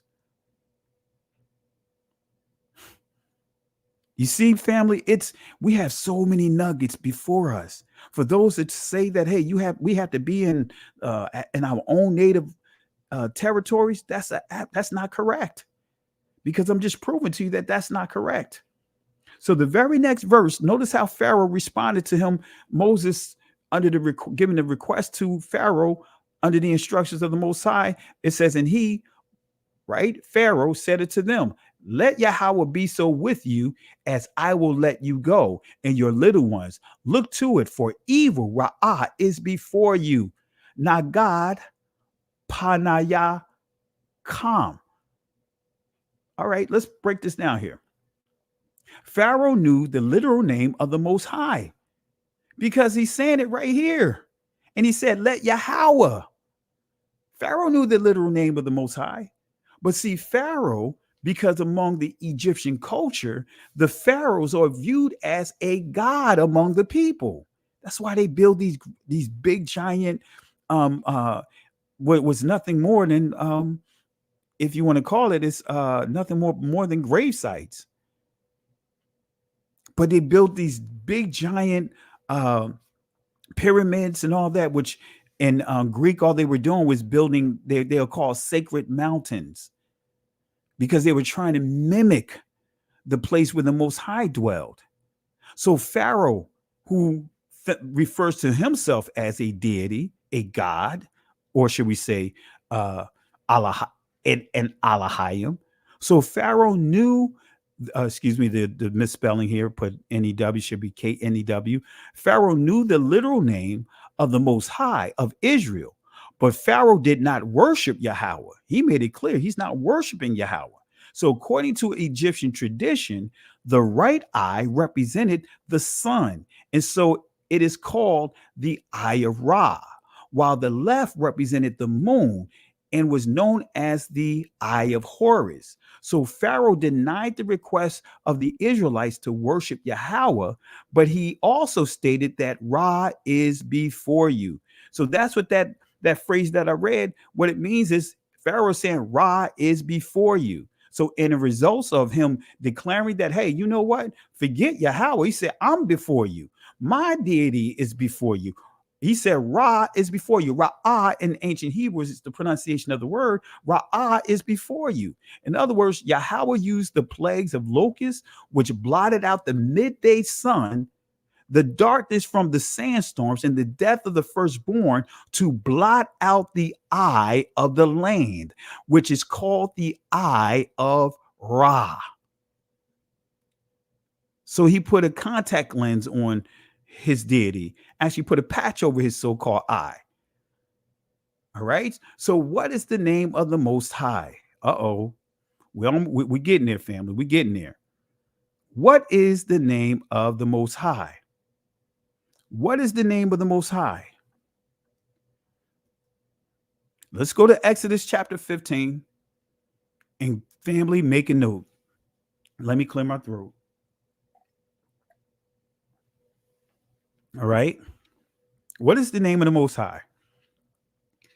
Then sang Moses and the children of Israel this song unto Yahweh, and spake, saying, I will sing unto Yahweh, for he hath triumphed gloriously. The horses and riders hath he thrown into the sea. Now, some people will take Proverbs out of context and saying that we're not supposed to be celebrating the demise of our enemies. But truthfully, they really don't understand what enemies mean in ancient Hebrew, because that word is a poor transliteration. Actually, it means brothers and sisters that are in the opposite tribe as you. That's what Christ said when he said, love your neighbors and pray for your enemies. Actually, love your family that's in your immediate tribe and love your family that's in the opposite tribes of you. That's what it really means. But here in Exodus 15, we see Moses and Miriam. This is the very first Psalms. Moses and Miriam are responsible for the very first Psalms, and they are singing celebrations of the demise of the Egyptians. Come on, family. Come on, family. Can't get around it. Can't get around it. So notice this here. Then sang Moses and the children of Israel this song unto Yahweh, and spake, saying, I will sing unto Yahweh, for he had triumphed gloriously. The horse and rider had he thrown into the sea. Verse 2, Yahweh is my strength. Doesn't it sound familiar? This is like the theme of many of the songs and Psalms. David wrote 75, 76 of those books of Psalms. Yahweh is my strength and my song. He has become my salvation. He is my Allah, and I will prepare him an habitation, my father's Allahai, and I will exalt him. But here's the kicker, right? When you get to verse 3, I didn't put it here, but let me go back here. Let me see if I could go back here. Let me go to verse 3. It says, Yahweh is a man of war. Yahweh is his name, because you see Lord, that's not in the ancient text. You'll see the YHWH, which is the proper pronunciation of the Most High's name, Yahweh. Yahweh is his name. His name is not Lord. His name is not God. His name is Yahweh. And indirectly, without us knowing, because most of us was ignorant to this. So the Most High said we're not supposed to invoke other gods. I mean, let's say other deities. I don't want to say other gods. He said other deities. But then when you use that term God, I just proved, even from a Shemitic perspective, points to a goddess called Fortune. And in the Germanic language, in the Romans, they had a goddess Fortune. In the Norse, all of that points to other deities. All right, so I want to share that with you. Yah is his name. I will prepare him an habitation, my father's Allahai. Now let's see what Allahai is, because that was in the text where you saw fathers. When we go to here, this is a comprehensive etymological dictionary of the Hebrew language for readers, the Ernest Klein. And what you see here, and I'll zoom in a little bit, right? Notice what we see here, Elohi. In the ancient, it's Allahai, but Elohi. Right? And this is the same pronunciation right here, but it's spelled differently. So when you see this Va, right, this is called a colon Va. So this is becoming a vowel letter, so it would make the O sound. Right? Let me play this short clip for you, so that way you could to bring back the video talking about the O sound, because in ancient Hebrew, there was no O sounds. So let you hear this again as we continue with this here. Here's a chart that summarizes vowel class and length. And you can see across the top the three classes, A, E, and U. And then down the side, the four lengths, long, medium, short, and very short. So let's just go over this chart. We'll start with the A class vowels. The long vowel is cholam vav, and you'll recall that this says O as in snow. Now you might wonder why an O vowel is in the A class, and this is because of historical considerations. Originally there was no O sound in Hebrew. Everything that is is like a hurricane here in Duckburg. Race cars, lasers, aeroplanes. It's a duck blur. So, as I just shared with you, family, there was no O sounds in ancient Hebrew. And as we progress, I'm going to show you that there was no U sounds in ancient Hebrew. And I'm going to give you sources. I'm going to give you sources. All right. So notice what it says here. Elohi, right? Or Elohi, colon va, vowel letter. This is where you're getting into what is called the matrix lectionis. Then these dots is the Nakud system or the Masoretic points. But it says here, godlike, divine, Eloha. Notice what it says, Eloha. All right. So, and again, this is what transliterates to the word God. And we see here, Elohim, Elohim, which is actually in ancient Hebrew is Allah Hayam. Right? And I'm giving you proof here, family, but let me progress here. I want to make sure you understand exactly where I'm going at with here. So let's go to Allah, right? Because notice here, let's go. Oh, I went back here. Let me close this out, right? Oops, row one. Right? So let's go to Allah. And this is tiny. I can't tell if this is a patak or whatever, but anyway, I can't tell because of the way that it's shrunk down. But this looks like a patak, so this would be Allah ya. But we'll break it down here. We'll break it down here. So the Hebrew definition of Allah. Let's see what it says here. Allah. Notice here, Allah. You see Allah here. Allah. It says deity. Okay, Allah, deity. Denominated from Elah. Right? And it's dealing with Arabic, but still. Allah. We see Allah, but we see Allah here. We see Allah. Oh, wait a minute.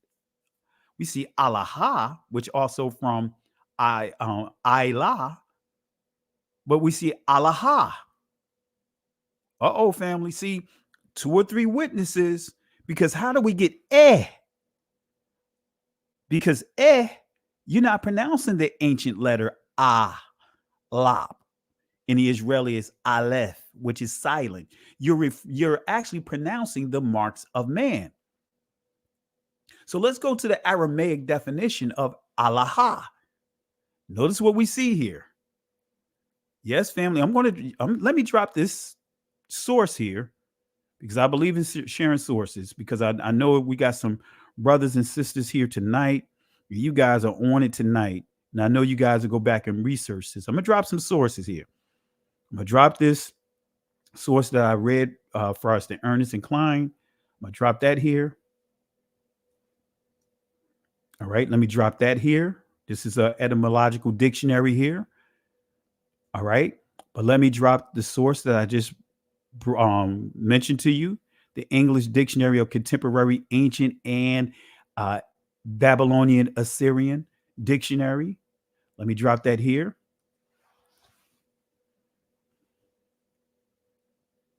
All right, so notice what it says on your screen. Right, let me just zoom this in. You know how I do it. So it says Allah Aramaic, right? Allah Aramaic. It transliterates to the word God. That we see that it's not a biblical word. And it points to something else, but that's a whole nother story. We already covered that. Then when we see Allah or Allah as well in Arabic. So these are 2 languages that says Allah or Allah. We still see the ah sound. But when did we get El as in Ugaritic? Phoenician. Where did we get that from? El. And Phoenician did not have the sound there. Ugaritic was not cracked until like 1934. So where did they get these Elohim from? The mouth of 2 or 3 witnesses is for that thing to be established. Deuteronomy chapter 17 talks about 2 witnesses, 2 or 3 witnesses. Deuteronomy 19 says 2 or 3 witnesses. So family, I'm giving you 2 or 3 witnesses. I'm following the principle. I'm giving you multiple sources. So we see 2 languages, key languages, Shemitic languages that says Allah and Allah. Doesn't say or El. Elohim. So Hebrew is a masculine language. I just want to give you a little nugget here, family. You have what is called masculine and feminine plurals, right? So masculine plural is always used when speaking to men. For example, this is the masculine plural, yam in the ancient Hebrew, im in the Israeli language. But yam is what we focus on because this is ancient Hebrew. Feminine plural is used when speaking to women, right? Wath or ot. Wath or ot. Wath in ancient Hebrew. So let me give you an example real quick. This is the ancient Hebrew word for sapar, which means book. So we see sapar. So if I'm dealing with men, right, and I put that masculine plural at the end, it'd be sapar yam. Or a mixed crowd, I would use the masculine plural. But if I'm speaking to the women, and it's primarily women, I would use the feminine plural, which is wath, which this would be sapar wath. That's what it means of masculine and feminine plurals. A little different than English. You could just add the S or ES or IES at the end of a word to make it plurals. It's different with ancient Hebrew. All right. So alaha is masculine, and adding the masculine plural yam is pronounced alaha yam. Oh, come on, family. I'm giving you top-notch teachings tonight. I'm giving you top-notch teaching tonight, family. Let me say that again. I'm giving you top-notch teaching tonight. And I encourage you guys to go back over this lesson. So the proper pronunciation of God per se in the ancient Hebrew is not Elohim. It's Allah Hayam. And I just proved it. So when we go to Exodus chapter 15, verse 3, right? As I just highlighted, but Yahweh is a man of war, right? Yahweh is his name, Sham, right? War, we see Malak Ma or Malak Kama. If we pronounce every letter as a syllable, it could be Malak Ma or Malak Kama. Ancient Hebrew, right? Pronounce every word, every letter as a syllable. But not getting into all of that right now. So Yahweh is his name. All right. So Yahweh is a man of war. Yahweh is his name. All right. So as you see on your screen, this is the ancient, this is the Syriac block letters, Yahweh. So how do we pronounce his name? Right? How do we pronounce his name? Is his name pronounced Yahweh? No. Is his name pronounced Yahuwah? And I'm not trying to insult anyone. I'm going to answer these questions. Is his name pronounced Yahweh? Is his name pronounced Yahweh? See, there were no vowel letters in ancient Hebrew. Let me say that again. There were no vowel letters in ancient Hebrew. I want to introduce you to this word interpolation, because the Romans, the Greeks, everybody modified our language. Everybody did everything they could to distort our heritage, starting with the language. So when you see that word interpolation, or if you hear that word interpolation, I'm going to explain to you what it means. So in Hebrew, or this Israeli language, they have two systems there, a vowel systems, the Nikud and the Matres Lectionis. The Nikud is the vowel points, the dots. The Nikud and Naquad in ancient Hebrew means Brandon. So not only did this beast, Brandon, our ancestors, which Revelations talks about and prophesies about, but they also branded our language. Now, when we say Matres Lectionis, that's vowel letters. All right. So the Oxford Dictionary definition of interpolation, this is what it means. Insert, in other words, something of a different nature into something else. And notice the example they give here. Illustrations were interpolated in the text. But look at the sub-entry, which is lining up to what I'm going to go into next. Insert, in other words, words in a book or other text, especially in order to give a false impression as to its date. So when we look at that word Lord or God, those are interpolations. Those are interpolations. And I can show you some other interpolations, but I'm not going to go into it right now. So the Nakud or the Masoretic points, let's deal with it. I want to turn to a source here. And guys, I'm giving you some great sources. This is the Theosophical Glossary from Helena Petrovna Blavatsky,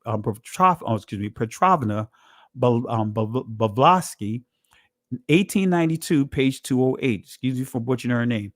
Helena Petrovna Blavatsky, that's her name, but Theosophical Glossary, page 208. Look at what it says here. It talks about the Masoretic points.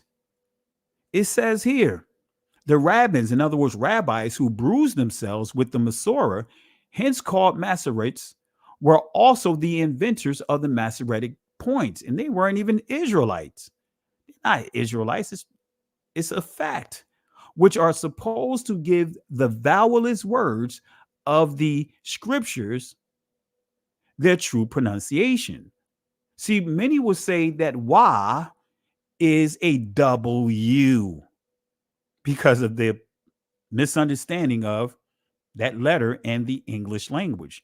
So all the scholars agree that there was no vowels included in the ancient language. So how is it that our brothers and sisters are getting uwa or ooh from that one letter, the wah or wah? And I'm not saying this to disrespect anyone, but I'm just asking a simple question, because now you're making that letter into a vowel. Now you're doing what is called, using it as a vowel letter called the matrix lectionis, and that's completely incorrect. So it says here, scriptures, right, their true pronunciation by the addition of points representing vowels to the consonants. This was the invention of the learned and cunning rabbins of the school of Tiberias in the 9th century of our era. 9th century. That's the Middle Ages. This is not the Antiquities. This is what they would call the Middle Ages or the Middle Age proper. Because prior to the 9th century, the Dark Ages, which is supposed to be the first half of the Middle Ages, the Dark Ages, the Moors ruled Spain or the Iberian Peninsula. So the 9th century, that's not old, family, who by doing so had put an entirely new construction on the chief words, key words of the names in the book of the Bible. So again, this was the invention of the learned and cunning rabbins of the school of Tiberias in the 9th century of our era. And again, they added new word constructions on key words. Key words. And it goes on to say of Moses, and made thereby confusion still more confounded. The truth is that this scheme has only added additional blinds to those already existing in the Pentateuch and other works. In other words, those, many were, still trying to put this thing together, because the confusion is, are we under the law or are we not under the law? That's the confusion that was being taught and still being taught today. All right. So the ancient Hebrews and the Hebrews, the ancient Hebrews and the Hebrews spoken by the Messiah did not have vowel points. They did not have, they were added to the Hebrew text. This Hebrew, so-called Hebrew that's being spoken today is not what the Messiah spoke in the biblical times. So let me give you another source, proof of the interpolations of the vowel letters in the text of the Hebrew by Charles William Wald, 1857. Right? Let's see what he says here. But the case is widely different with regards to the further disclosure made in the following essay namely that the Hebrew Bible, as it issued from the pens of its inspired authors, was written without vowel signs of any kind. Let me say that again. It says was written without vowel signs of any kinds, whether points or letters. So it's saying it wasn't written with vowel points, those dots, the nikud, and it was written without vowel letters. So anyone that try to say that Y makes a W a vowel sound, that's actually a vowel letter, they are completely incorrect. And I have other sources, and I'm bringing it out tonight because we'll be here for another couple of hours, but I'm not going to do that. All right. But I'm showing you, I'm giving you old sources. 1857 was written without vowel signs of any kind, whether points or letters, that were Halef, Yod, Wa are now to be seen in the pointed text. So this is saying key letters like Aleph or Alap, the Yad, which they call the Yod now, the Wa, which they call the Va, says are now to be seen in the pointed text. In other words, they're using these as vowel letters. And this is because of the Greeks. Useless and in the unpointed, one diverted from their primary improper use. In other words, they are being used out of context. It says of the same general nature as that of all the elements of the Hebrew alphabet. So all the letters were supposed to be pronounced, not any silent letters. You have the ayin that's silent. And you have, as they pointed out, the aleph in the Israeli language, which is the alap, being used as a vowel letter. The wa, which they call it the va, is being used as a vowel letter. Right? The yad being used as a vowel letter. So to the occasional service of denoting vowels, they were constituted no part of the original writing, but were interpolated. Remember, inserting something of a different nature to form something else. Let me say that again. Insert something of a different nature into something else. So these vowel letters were not part of the original writing. These vowel points, which is called the nikud, was not part of the original Hebrew. So again, when people say that Y is supposed to be a doubled U, they're saying that it's supposed to be a double U, a double vowel. And this is how they get Yahu or Yahuwah. And again, I'm not trying to throw any shade on anyone, but if that's what you choose to use, that's between you and the Father. That's your preference. I'm not knocking anyone because we all are still what? Figuring this thing out. The Most High know that we've been served a bad can of goods or bag of goods. He knows that we are in a situation where our entire heritage was turned upside down, part of the plight of the crafty counsel in the 83rd book of Psalms, to make it so that way our reputation is no more in remembrance. Our reputation of having our language, our reputation of obeying the law, statutes, and commandments, our reputation of truly understanding the will of Yah. All right? Not trying to sound preachy, but I'm just giving you some information here. So they were constituted, they constitute no part of the original writing, but were interpolated and it not long after. All right? So we're going to continue on. It goes on to say here, in the first place, then about 2 centuries after the termination of the Babylonian captivity, and while a considerable number of persons still continue to speak pure Hebrew as their vernacular dialect, Asia was invaded by a people who had introduced into the original alphabet. Who's that people? They're dealing with the Greeks. The vast improvement, but they say it's a vast improvement because ancient Hebrew sound like a baby language to them. A, ba, ga, da, ha, wa, za, ta, cha, la, ma, na, sa. It sounds like a baby language. I didn't put the source here, but I got sources saying that Hebrew sound like a baby language. And these are the sounds that babies make. I challenge you, just what I mentioned here, ah, ba, ga, da, ha. You say that to some newborns, some toddlers, and notice how you will catch their attention. See, when you hear the first sounds that a baby make, the first vowels they make is da, da, ma, ma. They don't say ooh, ooh, moo, me. They start with da, ma, ga. They don't say goo goo ga ga. That's us. So that's why they refer to our language as being a primitive language. In other words, a baby language. So that's why it says the vast improvement of vowel letters. So the Greeks interpolated our language because they had no use for the ion. So they chose to use that as a vowel letter. That's where you get the O from. And actually that the aleph or the alap, that's why it's silent in the Israeli language, because they use that as a vowel letter. And that letter forms the what? The letter A, if you turn it 45 degrees counterclockwise or clockwise, right? So the vast improvement of vowel letters, and the Israelites were in consequence forced, in spite of their prejudices, to learn a species of writings that made them acquainted with the use of such letters.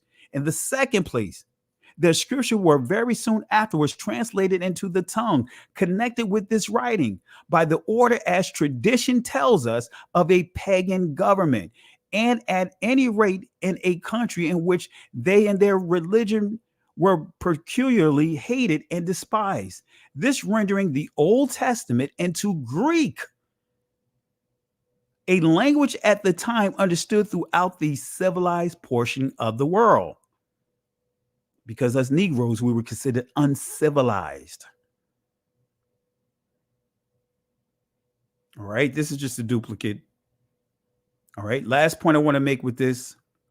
It says here, this conclusion is fully confirmed by the present discovery. For although some Asiatic nations, Negroes, Asiatic nations, Negroes, Asiatic nations, I'm saying my Trump voice, nations making use of syllabary may have been induced by observation of Grecian practice. We're dealing with the Greeks. Voluntarily to change them into alphabets of a superior order through the introduction of the irregular species of vowel letters, technically called the matres lectionis. So they're saying irregular species of vowels because these things were foreign to the ancient language. Introduced the irregular species of vowel letters, technically called matres lectionis. Yet the Israelites, who were peculiarly averse to holding any communication with pagans, cannot be supposed to have adopted this improvement till they were compelled, in other words, forced to learn and accepted the benefit of it by being subjected to the dominion of the Greeks. But all the extant coins exhibit either Y or Yod or both of these letters, employed as vowel signs. And therefore, each must have been stamped subsequently to the period when they came under the yoke of that people. So they're saying these vowel letters came from the Greeks. Come on, family. So they introduced the irregular species of vowel letters, technically called the matres lectionis. So when we look at the maps of the Merriam-Webster dictionary definition of irregular, this is what it says: not being or acting in accord with laws, rules, or established customs. So that wasn't part of our laws. That was not part of our rules. That was not part of our established customs. Going back to the source here, I know I'm going into the source a lot, proof and interpolations, but notice what it says here, right? We already knocked down the matres lectionis, but now they're getting ready to deal with the Masoretic points, which is called the Nikud. But it would be going much too far in praise of the Masoretic system of vowels to assert that it has completely preserved the ancient pronunciation of Hebrew, or kept it exactly the same as it was from the very outset. On the contrary, external evidence, which is accessible to us on the subject, serves to show that in the course of a vast number of successive ages, some changes have taken place in this respect, but still, that they are not such as in the least to affect the sense of the scripture. So they're saying, even though they changed these letters, even though they interpolated the language, it doesn't take away from the meaning of the words, the meaning of the scriptures. That's what they are saying here. All right. I know I keep going in here. A lot of pages here, a lot of things I can point out here. But notice what it says. I may here by anticipation add will be found equally to apply to the matres lectionis. Right. So they're saying both the, now they're saying what we just covered with the Nakud or the Masoretic points. It's saying likewise with the matres lectionis, or likewise with the Masoretic points, after it shall have been proved that those letters do not any more than the points. So Masoretic matres lectionis, those vowel letters, as well as those points, constitute part of the Hebrew scriptures as originally written. So they know that this is not the original. They know it's not the original. They know it's not the original, family. They know. But I'm not going to stop there, family. I'm going to give you more, so much to be full for this week, because I'm not going to do another live until the weekend. So you have plenty of lessons. This is like the fifth lesson in the row, fifth night in the row. So I'm giving you 5 straight nights of detailed, in-depth studies. And if you choose to continue to go the path that you choose to go do with the language and all that, that's on you. I'm not going to be mad at you. I'm just giving you sources. I'm giving you academic sources, highly academic sources. So let me give you another point. Still dealing with the name yahuwah. There were no Germanic diphthongs such as the UA sound, UA sounds in ancient Hebrew. Now I got to prove this. This is coming from biblicalhebrew.org. Matres lectionis. Let me copy this into the chat, and you guys could go and you can read up on this source here. I'm getting close. I know I'm covering a lot, but I'm giving you a lot to go off of this week. It may take you a few weeks to go through all of this. All right. We're almost at the end of this. We got about 20 more slides. All right. But I want to make sure I give you more than enough information.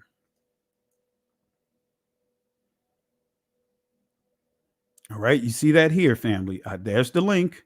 You can confirm everything that I'm saying. This is biblicalhebrew.org, the matres lectionis.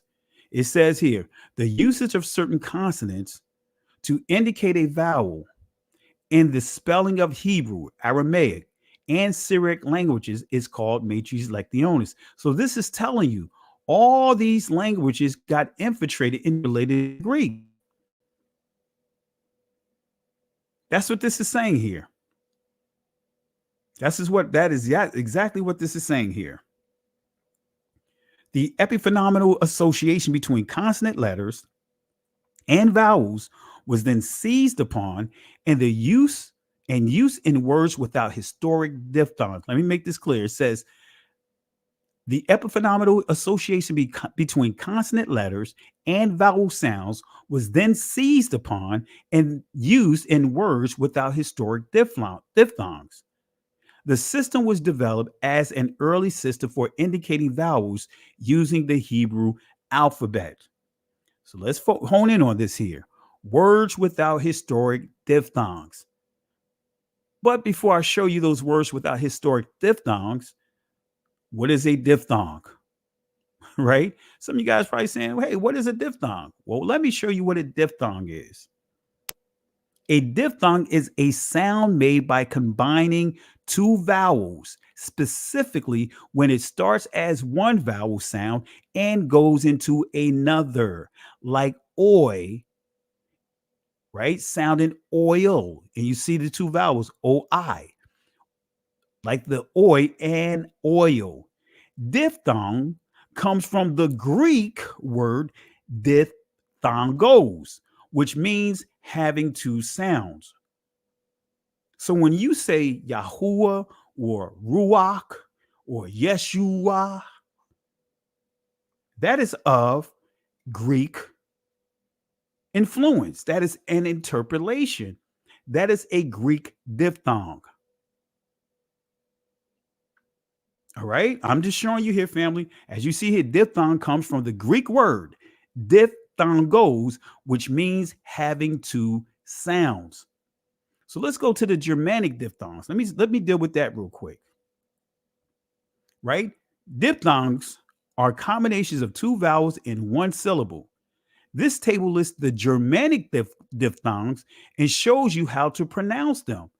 Oh, look at some of the Germanic diphthongs, because these are not ancient Hebrew sounds. Many of these sounds, like the AU sound, like ow as in loud, oi as in boy, E as in see. Come on, A as in, or I as in cry. But also A as in, as you see, bay earn, or Bay, or as you see here, Bayern, Bavaria. So there was no E sounds, family. There was no oo sounds, family. There was no oi sounds, family, in ancient Hebrew. So you have Greek influences, you have Germanic influences. Now we're getting into what? Yiddish. So here's some words without historic diphthongs. Yahuwah, Yeshua, Ruach. Now, is his name pronounced Yahweh? Is his name pronounced Yahweh? There were no vowel A sounds in ancient Hebrew. Remember, let me go back to that Germanic influence where it comes from. Let me go back here. I'm giving you nothing but sources. Let's go to the Germanic diphthongs. Notice what you see here. Right? You see this A sound as we see Bayern. We see the influence of the Germans. All right, so let's go back here. Let's go back here. Let's go back here. There were no A sounds in ancient Hebrew. There was no O or U sounds in ancient Hebrew. So let's go to another source. I'm giving you a lot of sources, family. Let's go to another source. This is the American Journal of Philology, the Semitic vowel ah, 1881. Now I'm going to tell you, family, this source right here shuts it all down. Make me want to sound like Arnold Schwarzenegger. Shuts it all down now. We just shuts it all down. I'll be back. You know, make me want to sound like Arnold Schwarzenegger, but it shuts it down. Let's see what this source says about these sounds. Let me show you how it further proves what I just pointed out. Right? But notice up here, even though I don't have this portion of the lesson here because I truncated it to make sure that we get all what we need to get in here. But notice here it says most of the simple participles or particles, right, rather, have as in ba, ka as in la, well, as in ba, ka, la, wa, fa, sa, al, la, kad, right? When you see AU, it's still supposed to make the sound. LAU is supposed to say la. The KAI sound, kai. Right? The is still ah. And while it says here, while the has thus maintained itself in so large a number of cases, it has suffered frequent phonetic diminution and increase, mainly by the influence of the accent. So this is telling you how they changed the languages. It's telling you the original sound of the ah. It even goes further, telling you that the proper sound for, instead of the yod, is the yad. I didn't put all of that in here. I'll do the full teaching of this on Patreon. Right? And so when you see here, we're going to deal with this A and S sound. We're going to deal with these here. Right? The Eastern Babylonian Assyrian dialects seem to offer no example of this change. So they're telling you, even in the ancient Babylonian and Assyrian languages, didn't have these sounds. So how did they get there? How did they get there? Right? And I know some of you guys trying to figure out, what are these sound symbols over these letters? Those are called umlauts. So what is an umlaut? Let me give you an illustration here. Right? Basic German, pronouncing these umlauts here. German has 3 extra vowels, and these are these umlauts here. And this is from dummies.com, languages. And let me put the link in here. I know I'm giving you guys a lot of links. I know I'm giving you guys a lot of links. You guys cannot say I did not give you sources. I'm giving you plenty of sources, right? Let me give you the one on the Germanic diphthongs.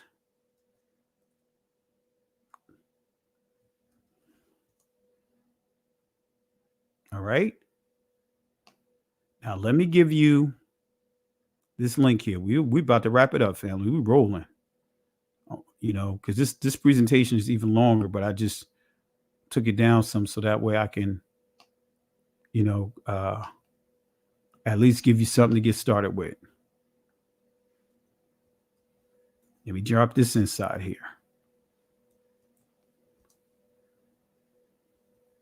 All right. All right. Now, so umlauts slightly alter the sound of the vowels. You see A, O, and U as outlined in this table. These sounds have no equivalent in English. So these are some of the sounds that is telling you, some additional umlauts that's further altering the sounds. Like those 2 dots can be long, it can be short, right? Like A as in say, or as in bet, or right? Or as we see there, oo as in door, right? So this is giving you some examples. My Jersey accent came out a little bit door, right? Some of you guys that's from the New York, Connecticut, Massachusetts area, I know what I'm talking about. Instead of saying door. Instead of saying car. Instead of saying water. You know what I'm talking about, water. Anyway, that's my accent. I tried to hold my accent in, but it came out. But anyway, the umlaut looks a lot like the Nakud vowel sign, which is called the Saray and the Saray Yod. Let me show you. This is the umlaut with the 2 dots over, and it can make the same sound as these 2 dots, part of the matrice lectionis. This 2 dots right here is the Saray, and with the 2 dots in the yad or yod, it's the Saray Yod. It makes the same sound, but instead of having these 2 dots on the top, Hebrew has their vowels underneath. Well, Israeli language has their vowels underneath the letters. So is the similarity of the marks and sounds a coincidence? No. Where did the U and vowel originate? Let me break this down real quick. Let's go back to this source. On page 452, American Journal of Philology, the Semitic vowel ah, 1881, page 452. Notice what it says. According to a very common tendency in language, the ah suffers a further shortening into several more or less indistinct sounds, which are rarely marked with precision in any Semitic graphic system. Thus, in the modern Arabic of Syria and the modern Syriac of Urmi, the often has the sound of English and but. Now, this is, you guys remember this, the short sounds of your vowels, A, E, I, O, U, which is the long sounds. So it's saying often has the sound of the English as in but.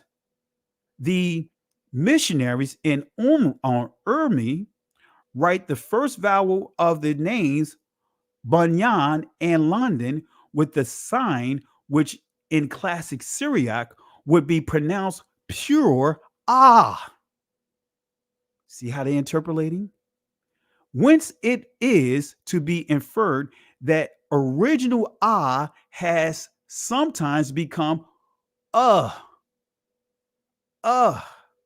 in but, instead of with this may be compared the disposition in some English speaking persons to substitute sound for all English vowels, that is, to facilitate pronunciation by bringing the sound as far to the front as possible. In Urmi, this modification occurs more commonly in connection with the throat consonants, though it is not confined to these limits and shows disposition to extend itself. Similar to this is the change of the remember the as a not. In Urmi and Tigrina, as the Urmi, the first vowel of English doctor, right? In Tigrina, Gaber or for Gaber for Gaber. And this last Praetorius, and this is just getting more into details, it says, see an example of vowel harmonization, the change of into or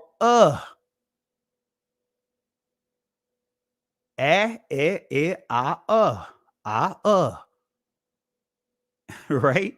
They changed this vowel, being introduced by the presence of a preceding of following O or U, right? In Tigrina, the sometimes also passes into the U, right? The and full, or and full, or into as in not, under the influence of a following labial or labile.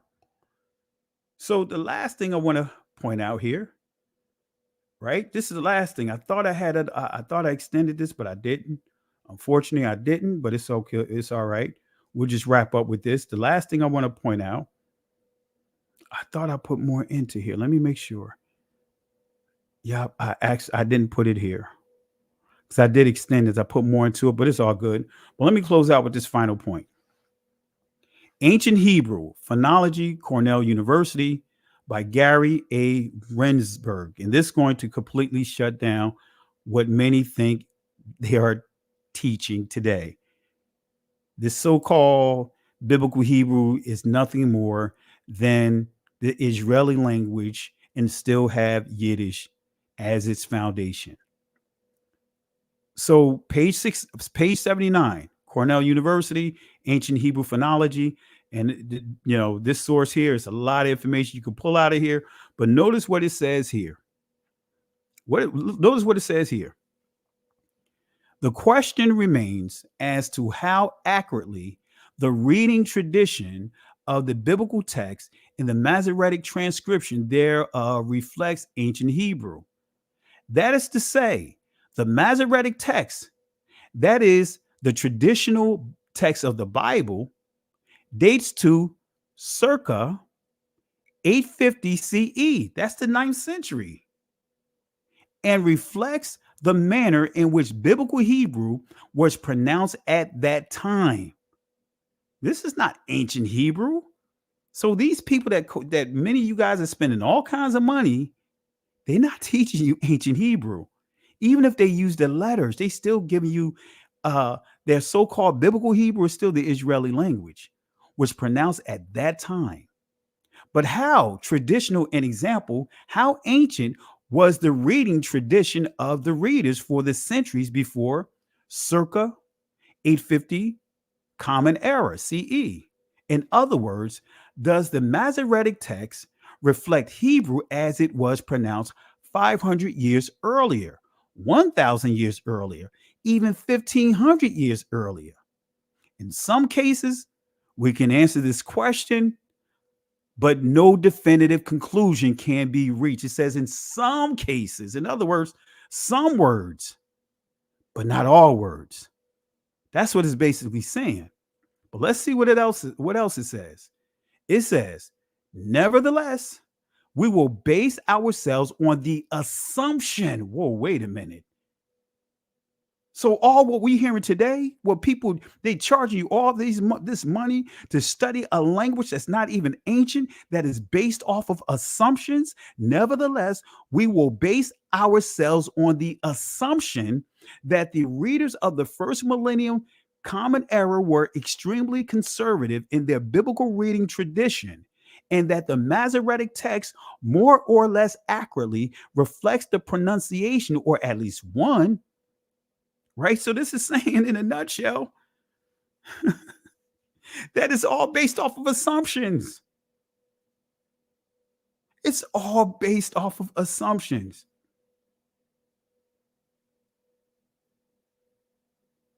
I didn't put the rest of it in. I should have had it all up in here, but I cut the lesson down so you could see.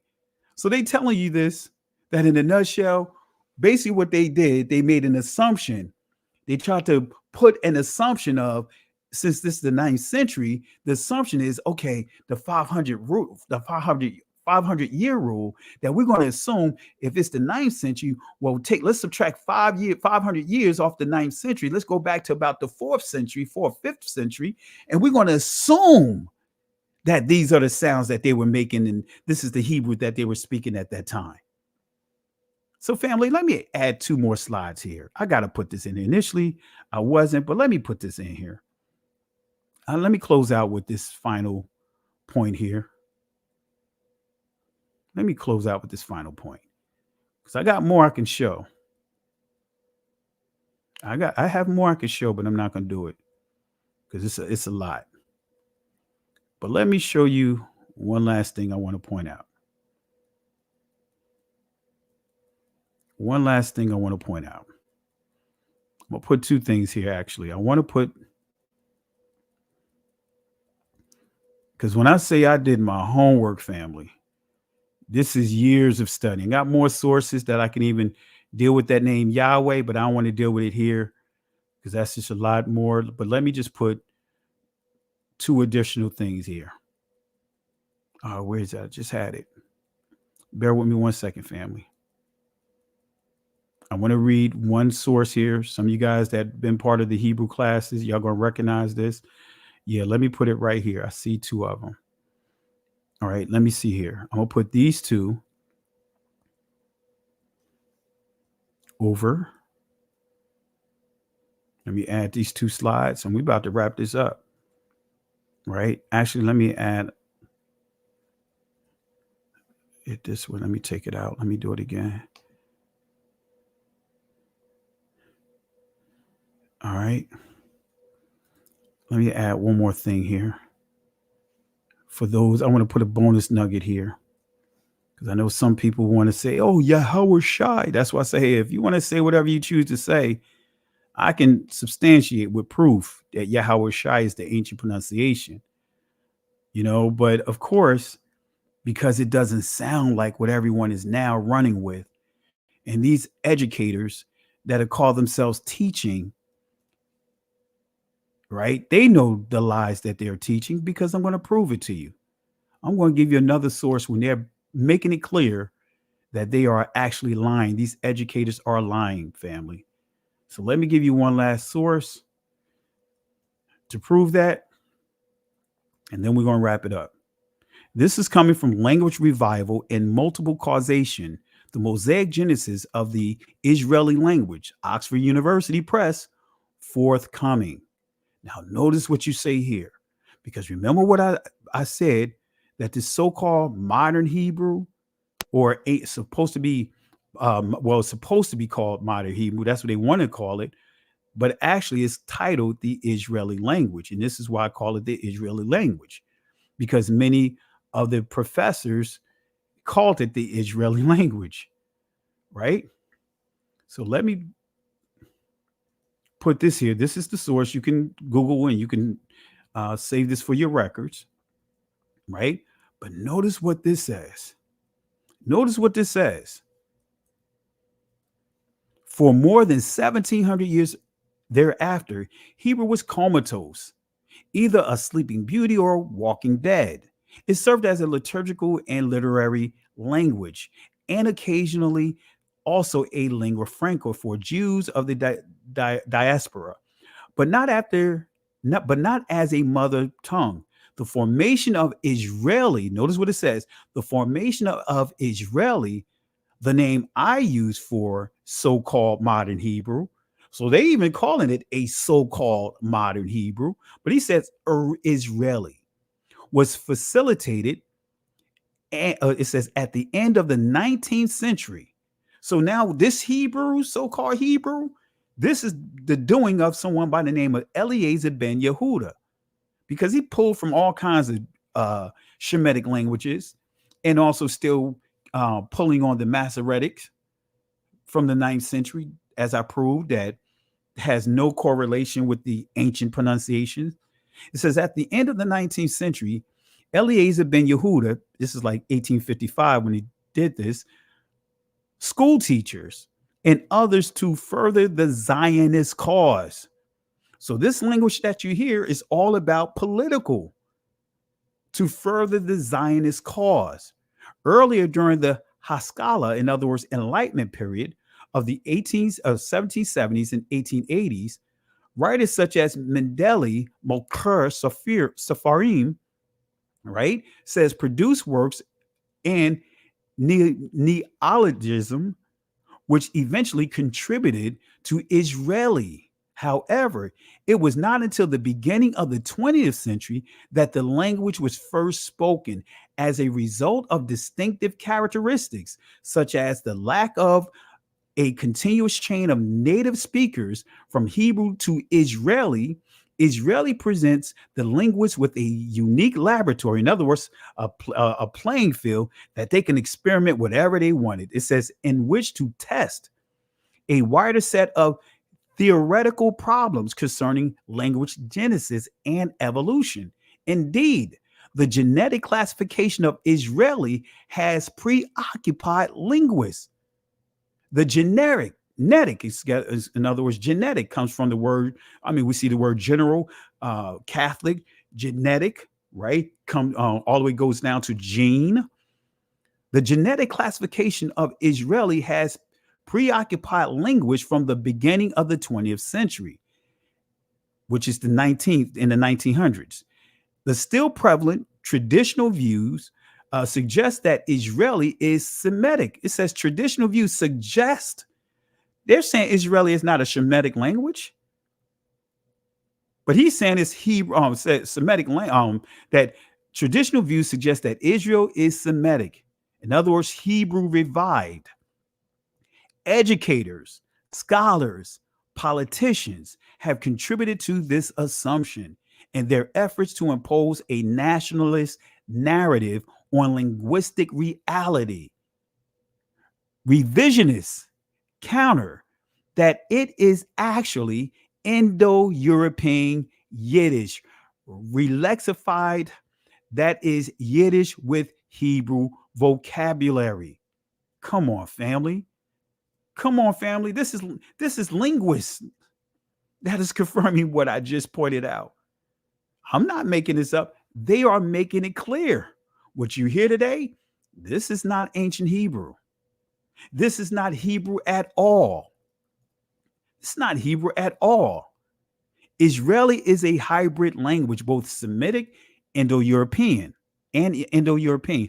I argue that both Hebrew and Yiddish act equally as its primary contributors, accompanied by a plethora of other contributors such as Polish, Russian, German, Judeo-Spanish, in other words, Ladino, Arabic, English, and etc. You'll see Ladino, right? You'll see Solatreo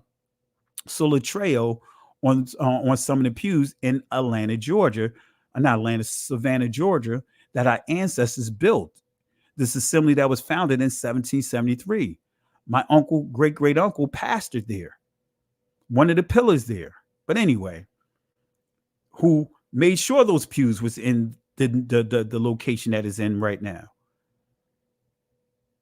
So thus the term Israeli is far more appropriate than Israeli Hebrew, let alone modern Hebrew or Hebrew to count. So he's saying in a nutshell, do not call this so-called modern Hebrew. No, it's not Hebrew at all. It is an Israel, call it Israeli language. That's what they're saying here.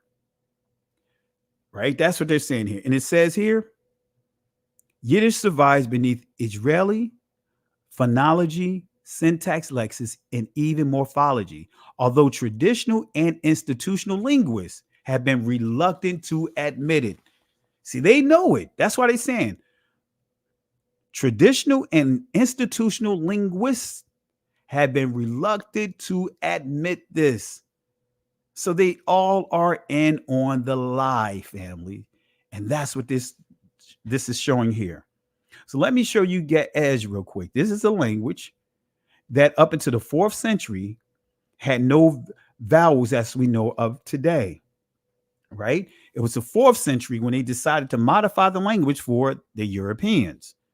But this is how it was pronounced prior to the 4th century. Notice how it's going to sound, because Ge'ez, or which they call it actually Ga'az, they call it now Ge'ez or Ge'ez. Notice how it's pronounced in the ancient. A, ba, ga, da, za, ta, ya, ka, la, ma, sa, a, ka, ra, wa, za, ha, na, sa, ta, fa.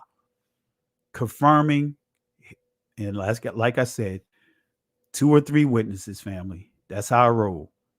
2 or 3 witnesses. And notice here, James Adair, he said this in his book, History of the American Indians. And this is dealing with Georgia.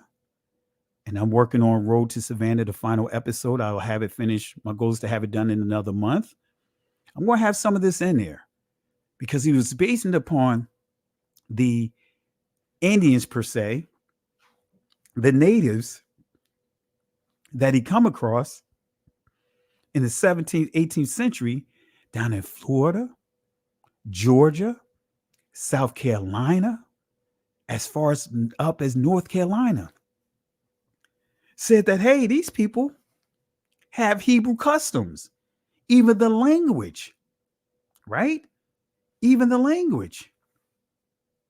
Notice what he says here. Before I conclude this argument, I must here observe that when the Indians meet at night to gladden and unite their hearts before Yahuwah, instead of Yahweh, they say Yahuwah.